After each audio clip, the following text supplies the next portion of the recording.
5 mark cassette tapes. Ooh, Radio Shack.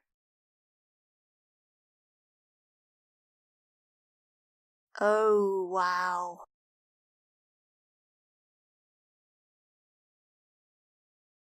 I don't think we ever had a Radio Shack over here in the UK, so... My eye worked. Oh, Henry. William genuinely believes that undeath is a gift. Of course. When you phrase it as eternal life, it sounds appealing, even tantalizing. Even if our specimens are scarcely lucid and seemingly in tremendous agony. No. That is a fate I would rather avoid. Life is useless, even detrimental, when suffering is abundant. The ancients referred to the process of eternally living through immense suffering as hell. Years ago, I would have scorned at the concept of hell even existing. But now that I have proven the existence of incorporeal soul matter, an afterlife must exist. Where do lost souls go? What lies beyond the threshold of death? I don't know, but I aim to prove that death simply doesn't exist. This universe is critically misunderstood. Seldom is anything created nor destroyed. Matter changes form constantly, but never ceases to exist, nor come into existence on its own. I aim to prove this with my experiments. Death is a fabrication. An archaic view of mortality based on primitive human assumptions. Matter cannot be destroyed or created anew.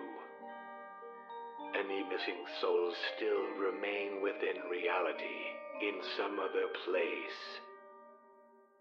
Was he looking for the flip side? With obedient and sentient phantom beings. The barrier can be crossed and then shattered.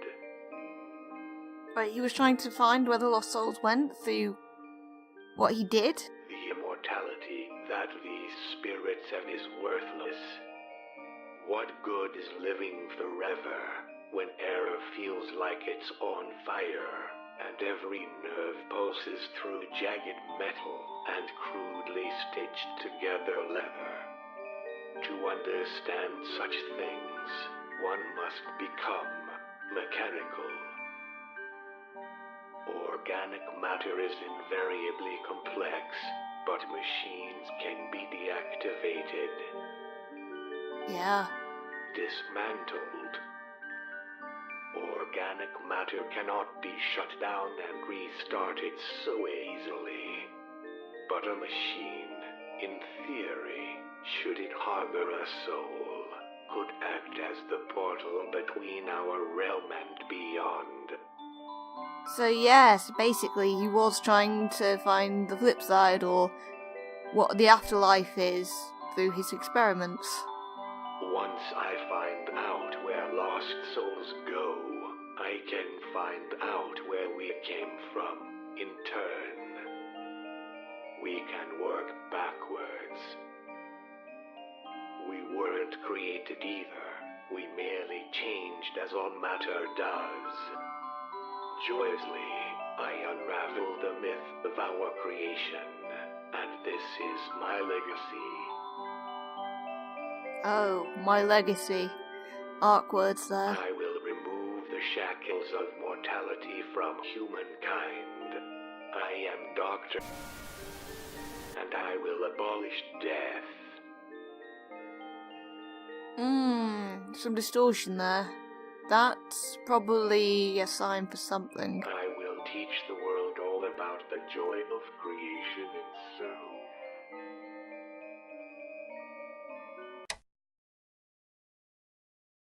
Creepy. On opening night, William's suit failed during a dress rehearsal. Oh. This was my own doing. What? Jesus, so Henry wasn't even above experimenting on William. I intentionally misdesigned the spring-loaded retention locks in William's suit, knowing full well that the spring mechanisms inside the suit would fail, with him inside. Henry deliberately experimented with William. He died a predictably painful death on stage, following his bow at the end of our performance. What a moron. Is there any way I can actually take these tapes and show them to Dave? But the end result was fascinating, and an eventuality that I had never considered. Despite steel rods piercing William's flesh and puncturing his lungs, William still walks amongst the living. At first, I considered that William may be somehow immortal, but soon enough, I noticed a minor change in his physicality. William has done something that no spirit has ever done before, to my knowledge.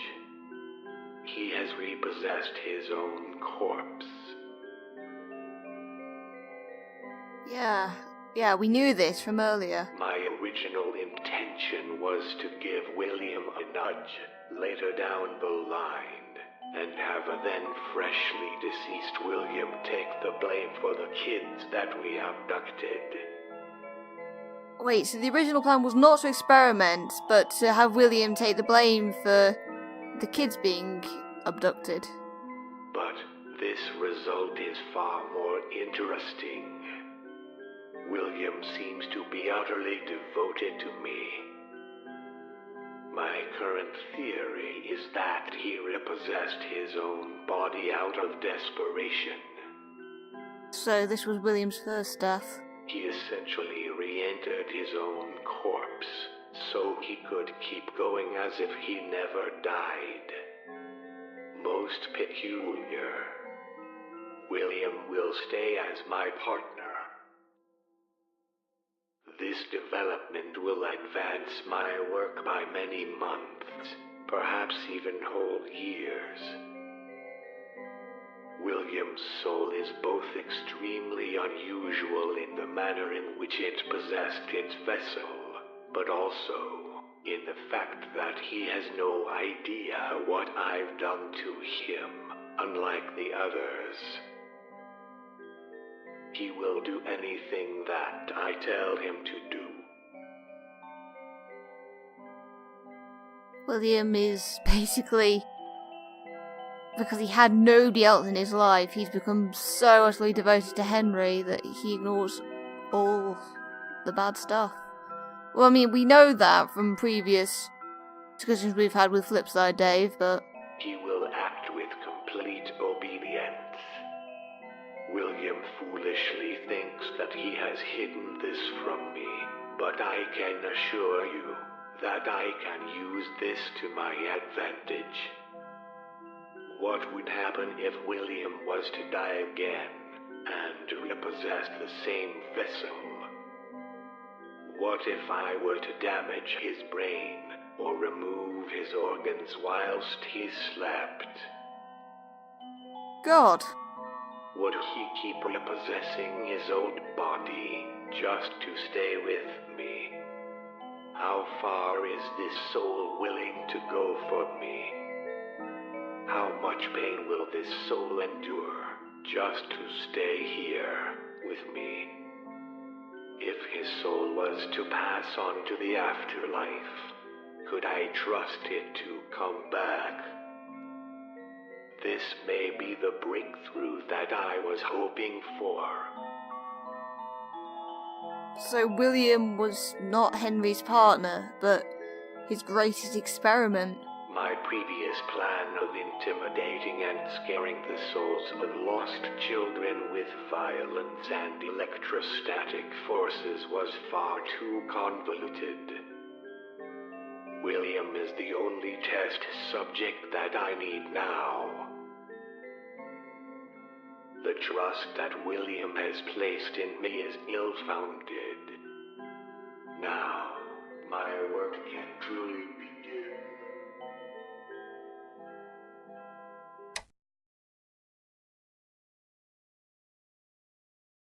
Yeah, these are like all of Henry's tapes. Henry, we need to talk. Do we, Willie? Yes, we sure do. Ever since we abducted that little girl, everything here has been weird as fuck. Tables antique in themselves, things moving, customers hearing whispers about us. This is a puppet in D. About what we've done. That's the puppet's music box playing really slowly. And those robots have turned aggressive. Spring body almost bit my hand off during routine maintenance. I don't want to be inside that thing anymore. I knew that this was a bad idea. You lied to me. Ooh. Did he actually realize earlier? You took her life away, and we don't even have a third robot here. None of this was to make her more lifeline. What we've killed is our own dream. Shush. Oh. Relax, William. William did have doubts before. I know what I'm doing. I'm working on the solution to our problems right now. What's that on your desk, Henry? It looks like a marionette. Oh my god, so Dee's soul was unbound? And then did Henry actually bind it to the puppet? This isn't just any marionette, Willie. This is a vessel for our little friend. I see. We've killed beyond our means, Willie. You mean you killed beyond your means? In any case, this puppet is the solution to all of our problems. Not really. The moment that dumb girl enters this puppet, she'll be stuck as a puppet. And then she'll be our puppet, being pulled by our strings. As if. The puppet, the marionette, does whatever the hell it wants. Well, when it's not bound by the music box. Unable to harm us like the other two can. Okay, what about the abductions? Freddy, Fassbender says better looking robots and passive bad tree children get abducted in their restaurant. 3 kids have died here. The police will... Relax, Willie. Henry didn't really care about the restaurant like Dave does. I've pinned the 3 missing children on our missing night guard. He's lying, half dead in the back. Oh. The police will presume that he took the kids away. Wait, lying half dead in the back. Oh my god, are you... I think he's talking about Jack. Because Henry knew that Jack was spring-locked in the back. Poor fool probably won't even get a gravestone. The suits have been bleached. This is a minor hiccup. What, Freddy's? I will pay a visit to Freddy's soon. Those 3 dead children will look like nothing compared to the 5 children that are going to go missing at Freddy's next week. Henry, I don't like this. Willie, this is our dream. What a dream. Yeah, but This is what we have to do. Our diner. Our family.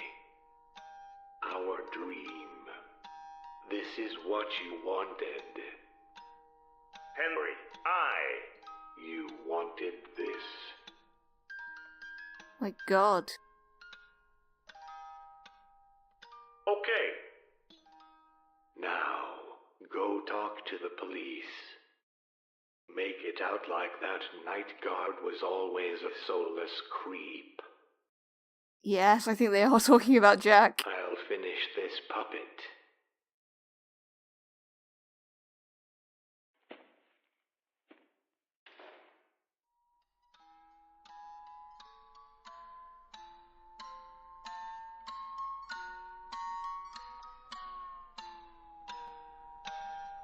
The clock stopped, never to go again, when the old man died.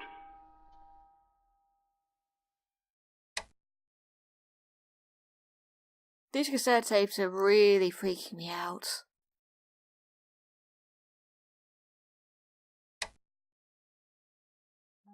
William has proven to be a most intriguing test subject. From my possessed animatronics, I've noticed that souls seem to be capable of retaining a limited amount of memories. Upon interacting with my victims, I realized that they seem to remember who I am, occasionally, and respond with defensive, animalistic aggression. Unfortunately, this memory doesn't seem to apply to all human behaviors, such as the ability to speak. Granted, Fredbear's lips are unable to curl into the shapes needed to imitate human speech.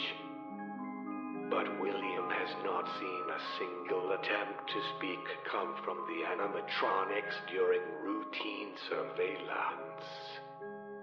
Fredbear growled at him once, but that hardly counts. Thankfully, William has provided me with a way to quantifiably measure how much memory and what kinds of memory are retained in the soul. Once a month, I anesthetize William and remove one of his vital organs, or typically a portion of his brain. Jesus, he went ahead with it. Usually, tissue from the frontal lobe, due to it being a generously accessible mass of neurological material. What is it with frontal lobes? Surprisingly, William doesn't seem to be suffering from dementiated memory loss, but rather a shift in personality.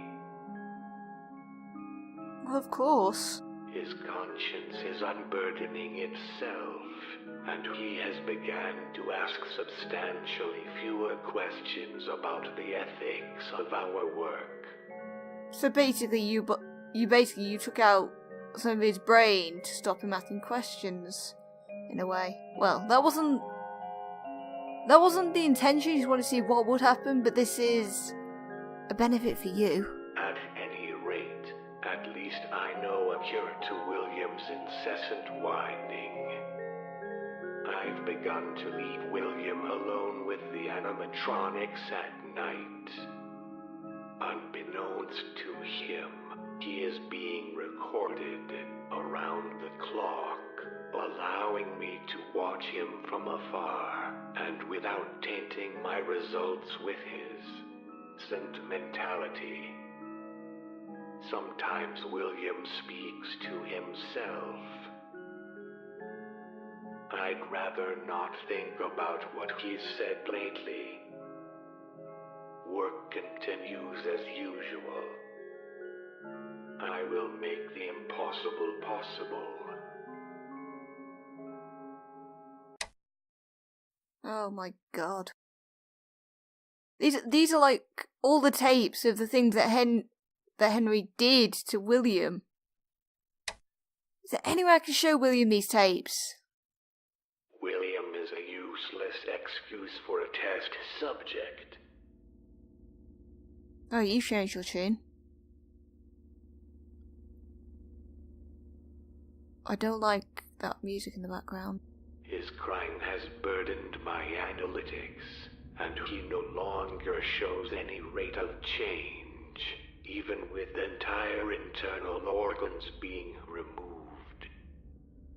Even without a heart, he is unchanging, unyielding. I made the mistake of telling him about my deceased son, David. And now William has run wild with the idea of replacing him, and for me to become the father that he never had. William is a monster. That's rich coming from you. My monster. And I don't want him bearing my name, no less my son's.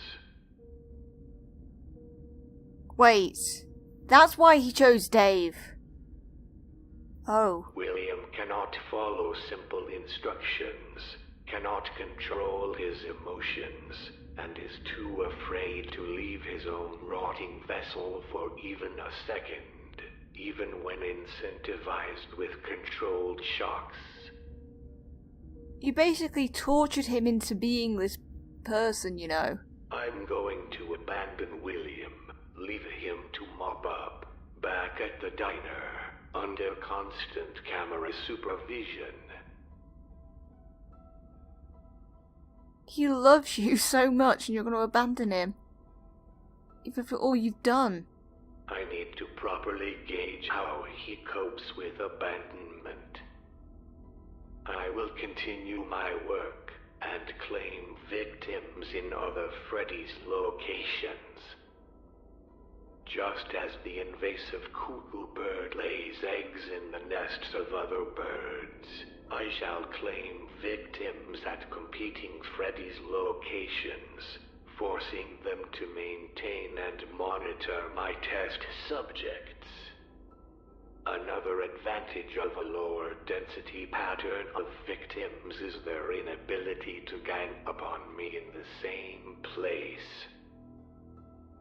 I have a feeling that little statement is going to come back and bite him later on. Once enough souls are collected, I will have a substantial number of souls to produce the machine that I have hoped to build from day one.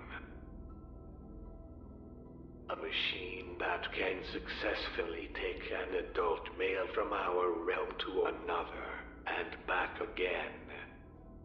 You're harvesting souls to build a machine so you can cross. Oh. Soon, I aim to no longer be in this realm at all. Wait, is this how you disappeared?